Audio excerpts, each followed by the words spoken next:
ನನಗೆ ಅನಿಸ್ತದೆ ಅವ್ರಿಗೆ ಯಾಕೆ ಬರ್ತಾ ಇದ್ವಿ ಅಂತ ಪ್ರಶ್ನೆ ಆಗ್ಬಿಟ್ಟಿದೆ ಒಂದೊಂದ್ಸಲ. ಯಾಕೆ ಬರ್ತಾ ಇದ್ವಿ ನಾವು? ಈಗ ನಮ್ಮ ತೇಲಿ ಹಾಕೋರು ಹೇಳಿದ್ರು, ಹೌದಪ್ಪ, ಯಾರ್ಯಾರು ಸ್ವಾಮಿಗಳು ಬೇಡದಂಗ ಎಲ್ಲ ನೋಡಪ್ಪ ನಮ್ಮ ಕಾರ್ಯಕ್ರಮ ಯಶಸ್ವಿ ಮಾಡ್ಲಕ್ಕ 5,000-10,000 ರೂಪಾಯಿ ಕೊಡ್ಬೇಕು ಅಂತೂ ಹೇಳಿದ್ರು. ಆಮೇಲೆ ನೀವು ಬೆಳೆದಿರ್ತಕ್ಕಂಥ ಏನೋ ಧಾನ್ಯಗಳನ್ನು ತಗೊಂಡು ಹೋಗ್ಬೇಕಂತ ನಾವು ಬಂದಿರೋರೇ 9-10 ಜನ ಬಂದಿರ್ತೀವಿ, ಜಾಗವೇ ಇರೋದು. ಮತ್ತೆ ಇಲ್ಲಿ ಯಾಕೆ ಬರ್ತಾ ಇದ್ದೀರಿ? ನನಗೆ ಅನಿಸ್ತದೆ ಇದು ನಮ್ಮ ಉದ್ದೇಶವಲ್ಲ, ನಿಮ್ಮ ಉದ್ದೇಶವಲ್ಲ. ಜಗತ್ತಿನಲ್ಲಿ ಎಷ್ಟು ಜನ ಮಹಾತ್ಮರು ಬಂದು ಹೋಗಿದಾರ, ಅವರೆಲ್ಲರನ್ನ ಕಳಿಸಿರ್ತಕ್ಕಂಥ ಒಂದು ಪರಮಾತ್ಮನ ಉದ್ದೇಶ ಬಹಳ ಚಲೋ ಅದ. ನೀವೊಂದು ಜತ್ತಿನಲ್ಲಿ ಮನೆ ಕಟ್ತೀರಿ, ಆ ಜತ್ತಿನಲ್ಲಿ ಮನೆ ಕಟ್ಟಿದಾಗ ಬಾಡಿಗೆ ಕೊಡ್ತೀರಿ. ಆ ಬಾಡಿಗೆ ಕೊಟ್ಟಾಗ ಆಯ್ತು ಬಿಡು, ಬಾಡಿಗೆ ಕೊಟ್ಟಿವಿ ಅಂತೇಳಿ 10 ವರ್ಷ 20 ವರ್ಷ ಹೋಗ್ಲಾರ್ದ ಹಂಗೆ ಇರ್ತೀರಿ. ಹೆಂಗದ ಸರ್? ಹೋಗ್ಲಾರ್ದ ಹಂಗೆ ಇರ್ತೀರಿ? ಯಾವಾಗ ಯಾವಾಗ ಭೇಟಿ ಕೊಡ್ತೀರಿ? ಜತ್ತಿಗೆ ಹೋದಾಗ ಒಂದ್ಸರ ಹೋಗ್ತೀರಿ, ನಮ್ಮ ಬಾಡಿಗೆದವ್ರ ಮನೆ ಹೆಂಗೆ ಇಟ್ಟಾರಂತ ನೋಡ್ತೀರಿ. ಚಲೋ ಇಟ್ಟಾರೋ ಅಥವಾ ಚಲೋ ಇಟ್ಟಿಲ್ಲ ಅಂತ ನೋಡಿ, ಒಂದ್ ವೇಳೆ ಚಲೋ ಇಟ್ಟಿಲ್ಲ, ಅವ್ರು ಚಲೋ ಈ ಬಾಡಿಗೆದಾರ ಇಲ್ಲ ಅಂದ್ರೆ ಬಿಡಿಸ್ತೀರಿ, ಮತ್ತೊಬ್ಬರು ತಂದಿರ್ತೀರಿ. ಹೌದಿಲ್ಲ? ಮತ್ತೆ ನಿಮಗ್ ಒಂದ್ ವೇಳೆ ನೋಡಕ್ ಆಗಿಲ್ಲ ಅಂತಂದ್ರೆ ನಿಮ್ ಮಗರ ಅಥವಾ ನಿಮ್ಮ ತಮ್ಮರ, ನಿಮ್ಮ ಅಣ್ಣರ ಯಾರು ಹೋದಾಗ ಸ್ವಲ್ಪ ನಾನು ಮನೆಗೆ ಹೋಗಿ ನೋಡ್ಕೊಂಡು ಬಾರಪ್ಪ ಅಂತ ಕಳಿಸ್ತೀವಿ. ಹೌದಲ್ಲ? ಇದು ಲೋಕ ರೂಢಿಯಲ್ಲಿ ನಡೆಯುತ್ತೆ. ಹಂಗೆ ಪರಮಾತ್ಮನ ಕಟ್ಟಿರ್ತಕ್ಕಂಥ ಈ ಒಂದು ಜಗತ್ತು ಏನದಲ್ಲ, ಈ ಬ್ರಹ್ಮಾಂಡ ಏನಿದೆ, ಈ ಬ್ರಹ್ಮಾಂಡ ಪರಮಾತ್ಮನ ಕಟ್ಟಿರ್ತಕ್ಕಂಥ ಮಹಾಮನೆ. ಅದಕ್ಕೆ ಬಸವಣ್ಣವರು ಬಹಳ ಚಂದ ಹೇಳ್ತಾರೆ, ಈ ಮರ್ತ್ಯಲೋಕವೆಂಬುದು ಕರ್ತಾರನ ಕಮ್ಮಟವಯ್ಯ. ಅಂದ್ರೆ ಪರಮಾತ್ಮನ ಕಟ್ಟಿರ್ತಕ್ಕಂಥ ಈ ಮನೆ ಹಾಳಾಗಬಾರದು ಅಂತ ಹೇಳಿ ಪರಮಾತ್ಮನ ಸಹಿತ ತನ್ನ ಅನುಗ್ರಹವನ್ನು ಹಾಕಿ ಅವಾಗ ಗುರುಗಳನ್ನ ಮಹಾತ್ಮನ ಕಳಿಸ್ತಾ ಈ ಮನೆ ಸ್ವಚ್ಛ ಮಾಡುವಂತ ಕೆಲಸ ಮಾಡ್ತಾನಂತ ಹೇಳ್ತಾರೆ. ಹಂಗ ಬಹುಶಃ ನನಗೆ ಅನಿಸ್ತದೆ ಬಸವಣ್ಣವರು, ದಾನಂತಾಯಿಯವರು, 770 ಅಮರಗಣಗಳು ಎಷ್ಟು ಜನ ಹೋಗ್ತಾರೆ, ಅವರೆಲ್ಲರೂ ಅವರು ಪರಮಾತ್ಮನ ಪ್ರತಿನಿಧಿಗಳಾಗಿ ಈ ಜಗತ್ತಿನಲ್ಲಿ ನಿಷ್ಕಾಮತೆಯಿಂದ, ನಿಷ್ಕಲ್ಮಶ ಹೃದಯದಿಂದ, ನಿಸ್ವಾರ್ಥದಿಂದ ನನಗೆ ಏನಾದ್ರೂ ಆಗಲಿ, ಪರಮಾತ್ಮನ ಮಗನಾಗಿ ಜನಿಸಿದನಲ್ಲ, ನಮ್ಮಪ್ಪನ ಋಣ ತೀರಿಸ್ಬೇಕಂತ ಅವ್ರು ಬಂದು ಆಧ್ಯಾತ್ಮಿಕ ಪ್ರಪಂಚದಲ್ಲಿ ತಾವಿತ್ತು ಇನ್ನೊಬ್ಬರು ಆ ಮಾರ್ಗದಲ್ಲಿ, ಜ್ಞಾನದ ಮಾರ್ಗದಲ್ಲಿ ತಂದು ನನ್ನ ಜೀವನ ಸಾರ್ಥಕ ಮಾಡ್ಕೋಬೇಕಪ್ಪ. ಪರಮಾತ್ಮ ಏನ್ ಹೇಳಿ ಕಳಿಸೇ ನಾನು. ಈಗ ನೋಡ್ರಿ, ನಮ್ಮ ಭಾರತ ದೇಶ ಸ್ವತಂತ್ರ, ಆ ಸ್ವತಂತ್ರ ಹೋರಾಟಗಾರರಲ್ಲಿ ಕ್ರಾಂತಿಕಾರಿ ಹೋರಾಟಗಾರರು ಭಗತ್ ಸಿಂಗ್ ಇದ್ರು, ಸುಭಾಷ್ ಚಂದ್ರ ಬೋಸ್ ಇದ್ರು, ಬಹಳಷ್ಟು ಜನ ಇದ್ರು. ಶಾಂತಿದಾಯಕವಾಗಿ ಗಾಂಧೀಜಿಯವರು ಸಹಿತ ಸತ್ಯಾಗ್ರಹ ಮಾಡ್ಕೊಂಡು ಹೋರಾಟ ಮಾಡ್ತಾರೆ. ಆ ಹೋರಾಟ ಮಾಡುವಂತ ಸಂದರ್ಭದಲ್ಲಿ ಬಹಳ ಜನ, ಈಗ ನನ್ನ ಮೊಬೈಲ್ ಇರಲಿಲ್ಲ, ಏನಿಲ್ಲ, ಅವಾಗ ರೇಡಿಯೋಗಳು ಇದ್ವು. ಕ್ಷಣಾರ್ಥದಲ್ಲಿ ಅಥವಾ ರಾತ್ರಿ ಸಮಯ ಸರಿತು ಬೆಳಗ್ಗೆ ಆಯ್ತು ಅಂತಂದ್ರೆ ಗಾಂಧೀಜಿಯವರು ಎಲ್ಲಿ ಹೋರಾಟಕ್ಕೆ ಕರೆ ಕೊಡ್ತಾರೆ ಅಲ್ಲಿ ಲಕ್ಷ ಜನ ಬಂದ್ಬಿಡ್ತಾ ಇದ್ರು. ಅಂದ್ರೆ ಮೌತ್ ಟು ಮೌತ್, ಮಾತು ಮುಖಾಂತರವಾಗಿ ಪ್ರಚಾರ ಆಗಿ ಆ ದೇಶದ ಸ್ವಾತಂತ್ರ್ಯ ಧುಮುಕ್ಬಿಡ್ತೀವಿ. ಹಂಗ ಧುಮುಕುವಂತ ಸಂದರ್ಭದಲ್ಲಿ ಒಂದು ತಾಯಿಗೆ ಬಹಳ ಪ್ರೇರಣೆ ಆಯ್ತು ಗಾಂಧೀಜಿಯವರ ಮಾತುಗಳು. ಪ್ರೇರಣೆ ಆಗಿ ಏನ್ ಮಾಡಿದ್ರು ಅಂತ ನೋಡ್ರಿ, ಇವರೆಲ್ಲ ಬಂದರೆ ಸಾಮಾನ್ಯರಿಗೆ ಕೆಲಸ ಹೋಗಿಸಿ ಇಲ್ಲ ಇವ್ರಿಗೆ ಅಂತ, ಇವರೆಲ್ಲರೂ ಕೆಲಸದಲ್ಲೂ ಇದ್ದಾರೆ, ಕಾಯಕದಲ್ಲಿ ಇದ್ದಾರೆ, ಆರ್ಥಿಕವಾಗಿ ಸದೃಢ ಇದ್ದಾರೆ. ಆದ್ರೆ ಎಲ್ಲ ಒಂದು ಕಡೆ ನಮ್ಮ ಜೀವನ ಸಾರ್ಥಕ ಮಾಡ್ಕೋಬೇಕಪ್ಪ, ಪರಮಾತ್ಮ ಕಟ್ಟಿರ್ತಕ್ಕಂಥ 4 ದಿವಸದ ಸಂತೆಯಲ್ಲಿ ಒಂದಿಷ್ಟು ಧರ್ಮದ ಕಾರ್ಯದಲ್ಲಿ ಹೋಗ್ಬೇಕಂತ ಬಂದಾರ. ಹಂಗ ಬೆಣ್ಮಗಳು ಬಂದು ಏನ್ ಮಾಡಿದಂತ, ಹಿಂಗೆ ದಯಾನಂದ ಏನು ಅಪ್ಪವ್ರು ಇದಾರಲ್ಲ, ಪರಿಚಯ ಇಲ್ಲ, ಅವ್ರ ಊರ್ನವ್ರು. ಅವಾಗ ನೋಡಪ್ಪ ಅಂತ ಹೇಳಿ ಬಂಗಾರ ಕೈಯಲ್ಲಿರೋ ಪಾಟ್ಲಿ ಮತ್ತೆ ಮೈ ಮೇಲೆ ಕೊಳ್ಳಲ್ಲಿರ್ತಕ್ಕಂಥ ಬಂಗಾರ ಎಲ್ಲ ಬಿಚ್ಚಿ ಅವ್ರ ಕೈ ಕೊಟ್ಬಿಡ್ರು. ಹಿಂಗೆ ಟೋಪಿ ಹಾಕೊಂಡಿದ್ರು, ಕೊಟ್ಟು ಬಿಡ್ರು. ಯಾಕೆ ಕೊಡ್ತೀವ, ಎದಕ್ಕೆ ಕೊಡ್ತಾ ಇದೀವಿ ಅಂತ ಕೇಳಿದ್ರು. ಇಲ್ಲ, ನಾನು ಸ್ವತಂತ್ರ ಹೋರಾಟದಲ್ಲಿ ಧುಮುಕಬೇಕಾಗಿದೆ, ಗಾಂಧೀಜಿಯವರು ಅವರೊಬ್ಬರೇ ಮಾಡ್ಬೇಕನ್ನೋ, ನಾವು ದೇಶದಲ್ಲಿದ್ದೀವಿ, ನಾವು ಋಣ ತೀರಿಸ್ಬೇಕು, ಬ್ರಿಟಿಷರು ಹೊಡೆಸ್ಬೇಕು, ಅದಕ್ಕಾಗಿ ಅವರಿಂದ ನಾನು ಹೋಗ್ತೀನಿ, ಎಲ್ಲಿ ಹೋಗ್ತಾರೆ ಅಲ್ಲಿ, ಅದಕ್ಕೆ ಇವು ಬಂಗಾರ ತಗೊಂಡು ನಮ್ಮ ಮನೆಗೆ ನಮ್ಮ ಗಂಡನ ಕೊಡ್ರಿ ಅಂತ ಹೇಳ್ತಾರೆ.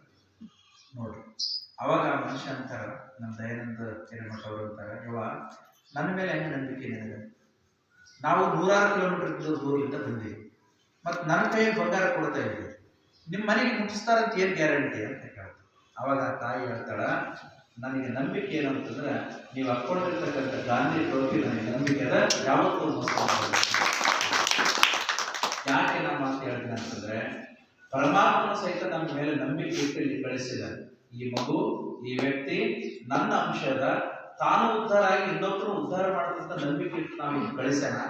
ಬಟ್ ನೋಡ್ರಿ ಆ ತಾಯಿಗೆ ಎಷ್ಟು ನಂಬಿಕೆ ಇದಲ್ಲ, ಆ ನಂಬಿಕೆ ಆದ್ರೆ ನಮ್ಗೆ ಒಂದು ಸ್ವಲ್ಪ ಇತ್ತಂದ್ರೆ ಪ್ರತಿಯೊಬ್ಬರ ಅಧ್ಯಾತ್ಮ ಮಾರ್ಗದಲ್ಲಿದ್ದು ಇಂಥ ಒಂದು ಕಾರ್ಯಕ್ರಮಗಳು ನಾವು ಪ್ರಚಾರ ಮಾಡೋದ ಅವಶ್ಯಕತೆ ಯಾರಿಗೆ ತನುವಿನಿಂದ ಪ್ರಚಾರ ಮಾಡ್ತಾರೆ, ಹೋಗಿ ಸೇವೆ ಮಾಡ್ತಾರೆ. ಯಾರ ಮನಸ್ಸಿನಿಂದ ಒಳ್ಳೆಯದಕ್ಕೆ, ಒಂದು ಮನಸ್ಸಿನಿಂದ 15 ವರ್ಷದಿಂದ ಮನಸ್ಸಿನಿಂದ ಒಳ್ಳೆಯದನ್ನ ಬಯಸಿದೆ, ಮನಸ್ಸಿನಿಂದ ಆಗಲಿ ಚೆನ್ನಾಗಾಗಲಪ್ಪ ಒಂದು ಒಳ್ಳೆ ಕೆಲಸ ಮಾಡ್ತಾರೆ. ಯಾರು 1 ರೂಪಾಯಿ 2 ರೂಪಾಯಿ 100 ರೂಪಾಯಿ ಕಾಣಿಕೆ ಕೊಟ್ಟು ಅಲ್ಲಿ ಒಳ್ಳೇದಾಗಲಿಪ್ಪ ದಾಸೋಹ ಸಲ್ಲಿ ಅಂತ ಬಟ್ ತನು ಮನ ಧನ ಅಥವಾ ಭಾವನೆಗಳಿಂದ ಹಾರೈಸ್ತಾರೆ. ಇಲ್ಲ ಅಂತಂದ್ರೆ ಈಗೆಲ್ಲ ಕಾರ್ಯಗಳು ನಡೆಯೋದಿಲ್ಲ. ಹಾಗಾಗಿ ಹೇಳೋದಿಷ್ಟೇ, ಪರಮಾತ್ಮ ಸೃಷ್ಟಿ ಮಾಡಿರ್ತಕ್ಕಂಥ ಈ ಒಂದು ಪ್ರಚಾರ ಕಮ್ಮಟ ಏನಿದೆ, ಇಲ್ಲಿ ನಾವೆಲ್ಲರೂ ಬಂದು ಸ್ವಲ್ಪ ದಿವಸ ಇದ್ದು ಸಿದ್ದೇಶ್ವರ ಅಪ್ಪಗಳಂತವ್ರು ಬಂದು ಹೋದರು. ಎಂತೆಂತ ಮಹಾತ್ಮರು ಬಂದಾರ, ರಾಜ ಮಹಾರಾಜರು ಬಂದಾರ, ನಮ್ಮ ಗುರುಗಳನ್ನು ಸಹಿತ ಬಂದು ಹೋದ್ರು, ಎಲ್ಲರೂ ಬಂದು ಹೋಗಿದ್ದಾರೆ. ಆದ್ರೆ ಯಾರು ಶಾಶ್ವತವಾಗಿಲ್ಲ. ಶಾಶ್ವತವಾಗಿ ಒಂದು ಉಳಿಯೋದು ಒಂದೇ, ಒಂದು ಮಾಡಿರ್ತಕ್ಕಂಥ ಒಳ್ಳೆ ಕರ್ಮಗಳು, ಸತ್ಯದ ಕರ್ಮಗಳು, ಮಾಡಿರ್ತಕ್ಕಂಥ ಕೆಟ್ಟ ಕರ್ಮಗಳು ಮಾತ್ರ ಉಳಿದು. ಹಾಗಾಗಿ ನಮ್ಗೆ ಇವತ್ತು ಬಸವರಾಜ ಬಹಳ ಮಿಸ್ ಮಾಡ್ಕೊಳ್ತೀವಿ. ನಮ್ಗೆ ಎಲ್ಲಿ ಪ್ರವಚನ ಸುತ್ತಮುತ್ತ ನಡೀತಂದ್ರೆ ಅಲ್ಲಿ ಒಂದು ದಿವಸ ಆದ್ರೂ ಸಹಿತ ಬಂದು ಹೋಗೋರು, ಕಳಕಳಿ ಆತ್ಮೀಯತೆಯಿಂದ ಮಾತಾಡೋರು.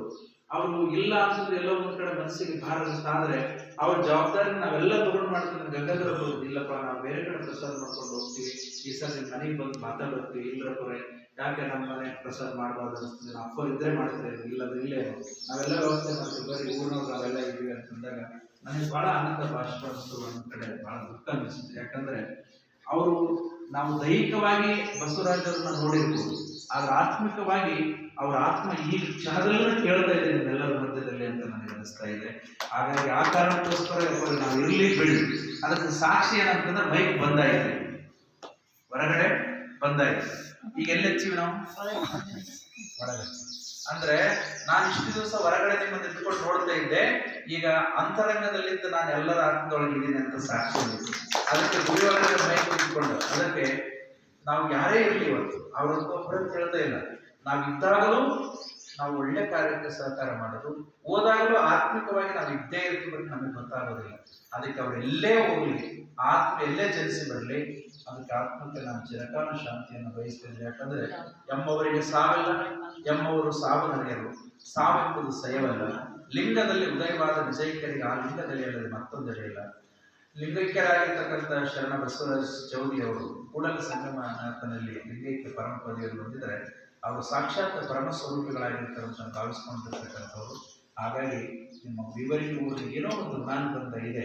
ಅದಕ್ಕೆ ನಾನು ಮೊದಲೇ ಹೇಳಿದೆ, ಪರಿಚಯ ಬೇಕು ನೋಡಿ. ನಾವು ಹುಟ್ಟಿ ಬರಬೇಕಾದ್ರೆ ನಮ್ಮ ಮೊಟ್ಟ ಮೊದಲ ಬಾರಿಗೆ ಯಾರು ಪರಿಚಯ ಆಗ್ತಾರೆ? ಎಸ್, ನಾವು ಹುಟ್ಟಿ ಬಂದಾಗ ಮೊದಲು ತಾಯಿ ಪರಿಚಯ ಆಗ್ತಾರೆ. ತಾಯಿ ಗರ್ಭದಲ್ಲಿ ಇರ್ತದೆ ಮಗು, ಆದ್ರೆ ತಾಯಿ ಮುಖ ನೋಡ್ಬೇಕಂತ ಮಗುವಿಗೆ ಆಸೆ, ಮಗುವಿನ ಮುಖ ನೋಡ್ಬೇಕಂತ ತಾಯಿಗೆ ಪರಿಚಯ ಆಗ್ತಾರೆ. ಪರಿಚಯ ಆದ ತಕ್ಷಣ ಆ ಮಗು ಅಮ್ಮ ಅಂತ ಕಲಿತದೆ, ಗುರುತಿಡ್ಲಿಕ್ಕೆ ಪ್ರಾರಂಭ ಆಗುತ್ತೆ.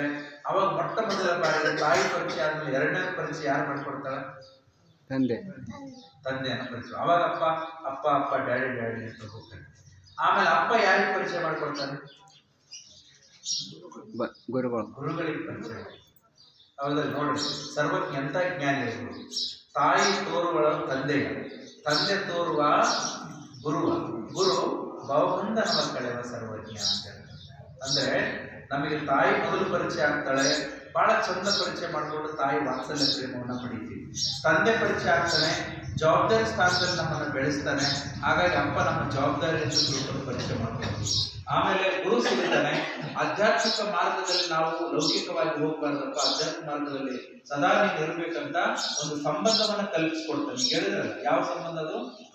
ದೀಕ್ಷೆ ಸಂಬಂಧ, ಲಿಂಗದ ಸಂಬಂಧವನ್ನ ಪರಿಚಯ ಮಾಡಿಕೊಡ್ತಾನೆ. ಹಾಗಾಗಿ ನಾವು ಅತ್ಯಂತ ಮನಮುಟ್ಟಿ ಪ್ರಚಾರ ಮಾಡ್ಕೊಂಡು ಬರ್ಲಾಗತ್ತಿದ್ದೀವಿ. 15 ವರ್ಷದಿಂದ ನಮ್ಮ ಲಿಂಗಂ ತಾಯಿಯವರು ಅಂದ್ರೆ ದಾನಂ ತಾಯಿಯವರು ಮತ್ತೆ ಧರ್ಮಪಿತ ಬಸವಣ್ಣವರಿಗೆ ಹೇಳ್ಕೊಟ್ಟಾರಲ್ಲ, ನಮ್ಮ ಲಿಂಗಾಯತರಿಗೆ ನಿಜವಾಗಿರ್ತಕ್ಕಂಥ ಸಂಬಂಧ ಯಾವುದು ಅಂತಂದ್ರೆ ಅದು ಲಿಂಗ. ಮತ್ತು ಲಿಂಗಾಯತರಲ್ಲಿ ಬರೀ ಲಿಂಗಾಯತರಂತಲ್ಲ, ನಾವೆಲ್ಲರೂ ಹುಟ್ಟಿ ಬಂದಿರೋದೇ ಪರಮಾತ್ಮನ ಗರ್ಭದಲ್ಲಿ. ಲಿಂಗ ಅಂದ್ರೆ ಲೀಯತೆ ಗಮ್ಯತೆ ಯತ್ರ ಏನ ಸರ್ವಂ ಸಚರಾಚರಂ ತದತ ಲಿಂಗಂ ಯುಕ್ತಂ ಲಿಂಗ ಸತ್ವ ಪರಾಯಣ. ಯಾವುದರಿಂದ ಈ ಜಗತ್ತು ಹುಟ್ಟಿದೆ, ಯಾವುದರಿಂದ ಈ ಜಗತ್ತು ರಕ್ಷಣೆ ಮಾಡ್ಕೊಳ್ತದೆ, ಯಾವುದು ಶಕ್ತಿ ಇಲ್ಲದಾಗ ಈ ಜಗತ್ತು ಡಿಸ್ಟ್ರಾಯ್ ನಾಶ ಆಗುತ್ತೆ. ಆ ನಾಶ ಆಗೋದು, ಹುಟ್ಟೋದು, ಇರೋದು ಯಾವುದ್ರೊಳಗೆ ಅಂದ್ರೆ ಪರಮಾತ್ಮ ಗರ್ಭದಲ್ಲಿದೆ. ಆ ಪರಮಾತ್ಮ ಗರ್ಭವೇ ಇದು ಲಿಂಗ. ಅದಕ್ಕೆ ಈ ಲಿಂಗ ಸಂಬಂಧ ಇಲ್ಲ ಅಂತಂದ್ರೆ ಎಲ್ಲೋ ಒಂದು ಕಡೆ ಲಿಂಗ ಸಂಬಂಧ ಜ್ಞಾನ ಸಂಬಂಧ, ಲಿಂಗ ಸಂಬಂಧ ಅಂದ್ರೆ ಅಧ್ಯಾತ್ಮ ಸಂಬಂಧ. ಅಂತಹ ಒಂದು ಸಂಬಂಧ ಇರಬೇಕು ಅಂತ ನಾವು ಉಚಿತವಾಗಿ ಕಡ್ಡಾಯವಾಗಿ ಲಿಂಗ ದೀಕ್ಷೆ ಮಾಡ್ಕೊಂಡು ಬರ್ಲಕತ್ತೀವಿ. ಅಟ್ಲೀಸ್ಟ್ ರುದ್ರಾಕ್ಷರ ಇರಲಿ, ಅರಿವಿನ ಕಣ್ಣು ತೆರಿಬೇಕು ಅಂತ ಹೇಳಿ. ಜ್ಯೋತಿ ಸಂಕೇತ ಅದು ಅವರು ಹೇಳಿದಾಗ ತಂದಿದ್ವಿ ಆರೋಗ್ಯ ಹೋಗ್ತದೆ. ಆದರೆ ಆ ಜ್ಯೋತಿ ಕಾರಣ ಏನಂದ್ರೆ ನಮ್ಮೊಳಗಡೆ ಒಂದಿಷ್ಟು ಜ್ಞಾನ ಬೆಳೆಬೇಕು. ಗೊತ್ತಿಲ್ಲ ಯಾವ ಸಂದರ್ಭದಲ್ಲಿ ಯಾರ ಮಾತುಗಳು ಯಾವಾಗ ಪ್ರೇರಣೆ ಆಗಿ ಯಾವಾಗ ಉದ್ಧಾರ ಆಗ್ತಾರೋ ಗೊತ್ತಿಲ್ಲ. ಅಥವಾ ಈಗ ನಾವು ಹೇಳಕ್ ಬಂದಿರೋದೆಲ್ಲ ಇಂಥವ್ರಿಗೆಲ್ಲ ನಾವೆಲ್ಲ ಸಣ್ಣವ್ರಿಗೆ ಕೂತವ್ರು ನೋಡ್ರಿ ಮಕ್ಕಳು, ಇವರಿಗೆ ನಾವು ಮಾತುಗಳು ಹೇಳಕತ್ತಿದ್ವಿ, ಇವ್ರಿಗೆ ಮಾತುಗಳು ಹೇಳಕತ್ತಿದ್ರೆ ಮುಂದಿನ ಜನ್ಮ ಕೇಳಿದ್ವಿ.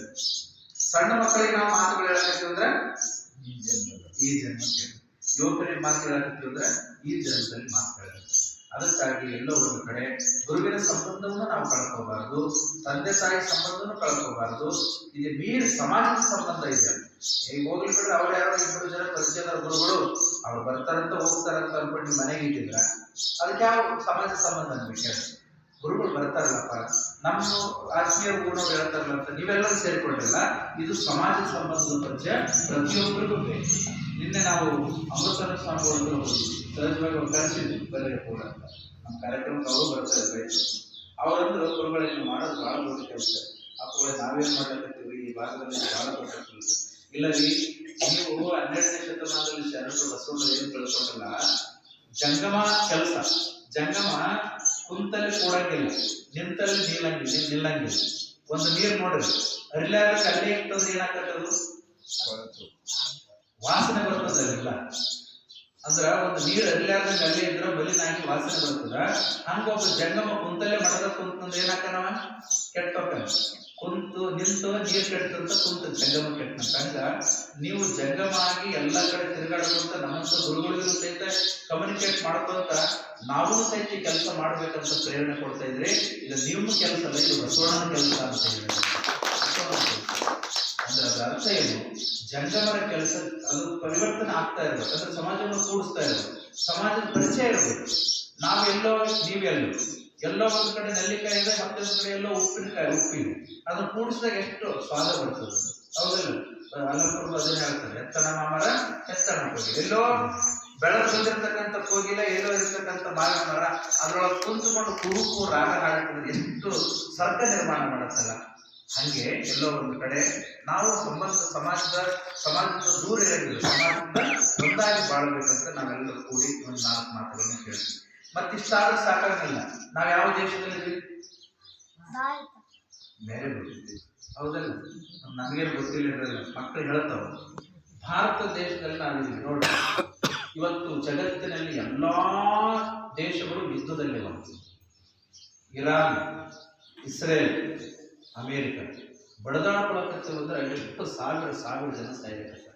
ಲಕ್ಷ ಜೀವಿಗಳು ಸತ್ತೋಗ್ಲಕತ್ತಿದಾವೆ, ಒಬ್ಬರಿಗೆ ನೆಮ್ಮದಿ ಇಲ್ಲ. ಆದ್ರೆ ನಾವಿಲ್ಲಿ ಮಲ್ಲಿಕಾರ್ಜುನ ಕೂಡ ಇಷ್ಟು ಚಂದ ಕುಳಿತುಕೊಂಡ 4 ಮಾತುಗಳು ಹೇಳಿ ನಾವು ನಮ್ಮ ಧರ್ಮದ ಬಗ್ಗೆ, ದೇಶದ ಬಗ್ಗೆ ಮಾತಾಡ್ತೀವಿ ಅಂತಂದ್ರ ನಮ್ಮ ದೇಶ ಯುದ್ಧ ಮಾಡೋ ದೇಶ ಅಲ್ಲ, ಶಾಂತಿಯನ್ನು ಬಯಸೋ ದೇಶ. ಯಾವಾಗಲೂ ಮತ್ತೆ ಯಾರು ಪೆಟ್ಕೊಡ್ಲಕ್ ಬಂದ್ರಂದ್ರ ಅವ್ರಿಗೆ ಯಾವಾಗ ಯಾವ ಸಂದರ್ಭದಲ್ಲಿ ಪೆಟ್ಟುಕೊಟ್ಟು ಸುಮ್ಮನೆ ಕೂಡಿಸಿ ಮತ್ತೆ ನಿರಂತರ ಯುದ್ಧ ಮಾಡೋದಿಲ್ಲ. ಹಂಗ ನೋಡಿದ್ರೆ ಮೊನ್ನೆ ಸಿಂಧೂರು ಆಪರೇಷನ್ದಲ್ಲಿ ಪಾಕಿಸ್ತಾನ ಸುಟ್ಟು ಹಾಕ್ಬೋದಾಗಿಲ್ಲ. ಆದ್ರೆ ಅವ್ರೇನು ನಮಗೆ ಪೆಟ್ಟುಕೊಳ್ಳಕ್ ಬಂದ್ರು, ಅವ್ರ ಮೂಲ ನೆಲೆಯನ್ನ ಧ್ವಂಸ ಮಾಡಿ ಇನ್ನ ಜನಸಾಮಾನ್ಯರಿಗೆ ತೊಂದರೆ ಕೊಡಬಾರದು ನಾವು ಅಂತೇಳಿ ಭಾರತ ಸುಮ್ಮನೆ ಕುಂತು ಭಾರತದಲ್ಲಿದ್ದವರು ಶಾಂತಿಯನ್ನು ಬಯಸ್ತಾರೆ. ಹಾಗಾಗಿ ಇಡೀ ವಿಶ್ವವೇ ಯುದ್ಧದಲ್ಲಿದ್ದಾಗ ನಮ್ಮ ಭಾರತ ದೇಶ ಅಧ್ಯಾತ್ಮವನ್ನು ಹೇಳ್ತದಲ್ಲ, ಇದು ನಮ್ಮ ಭಾರತ ದೇಶದ ತಾಕತ್ತದು. ಅದಕ್ಕಾಗಿ ನಮ್ಮ ಭಾರತದ ಪರಿಚಯ ನಮಗಿರಬೇಕು. ತಾಯಿ ಪರಿಚಯ, ತಂದೆ ಪರಿಚಯ, ಗುರು ಪರಿಚಯ, ಸಮಾಜದ ಪರಿಚಯ ಮತ್ತು ದೇಶದ ಪರಿಚಯ ನಮಗಿರ್ಲೇಬೇಕಿಲ್ಲದ್ರ ನಾವು ಸ್ವಾರ್ಥಿಗಳಾಗ್ತೀವಿ. ಮತ್ತು ದೇಶ ಆದ್ಮೇಲೆ ವಿಶ್ವವನ್ನು ಸಹಿತ ನಾವು ಬಯಸಬೇಕು. ವಿಶ್ವದ ಬಸವಣ್ಣವರು ಸಕಲ ಜೀವಾತ್ಮರಿಗೆ ಎಲ್ಲಾ ಜೀವಿಗಳು, ನಮ್ಮ ಕಣ್ಣುಗಳು ನಿಮ್ಮ ಕಣ್ಣುಗಳು, ನಮ್ಮ ಕಾಲುಗಳು ನಿಮ್ಮ ಕಾಲುಗಳು, ನಮ್ಮ ಕೈ ನಿಮ್ಮ ಕೈ, ನಮ್ಮ ಹೃದಯ ಯಾರು ಕೊಟ್ಟಿರ್ಬೇಕು? ಪರಮಾತ್ಮ ಕೊಟ್ಟಾರೆ. ಹಾಗಾದ್ರೆ ಪರಮಾತ್ಮನ ಮಕ್ಕಳು ನಾವೆಲ್ಲರೂ ಎಲ್ಲರೂ ಸಹೋದರತೆ ಭಾವಿಸಿರ್ಬೇಕಂತ ಅವೆಲ್ಲ ಬಯಸಿದ್ದಾರೆ. ಈ ಕಾರಣಕ್ಕೋಸ್ಕರವಾಗಿ ಪ್ರತಿ ವರ್ಷವೂ ಸಹಿತ ನಮ್ಮ ಜ್ಯೋತಿ ಯಾತ್ರೆ ಬರುತ್ತದೆ. ಇದು ನಿರಂತರ ಇರುತ್ತದೆ. ನಾನಿರ್ಲಿ ಬಿಡಿ, ಅದು ನಿರಂತರವಾಗಿ ನಡೀತಾನೆ ಇರುತ್ತದೆ. ಯಾಕಂದ್ರೆ ನಮ್ಮ ಉದ್ದೇಶ ಅಲ್ಲ, ನಮ್ಮ ಇಂಟೆನ್ಷನ್ ಅಲ್ಲ, ಇದು ಪರಮಾತ್ಮ ಇಂಟೆನ್ಷನ್. ಅದಕ್ಕಾಗಿ ದಯವಿಟ್ಟು 15 ವರ್ಷ ನಾವು ಬಂದೀವಿ. ಈ ವರ್ಷ ಆದ್ರೂ ಸಹಿತ ನಮ್ಮ ಅಪ್ಪಗಳು ಬಹಳ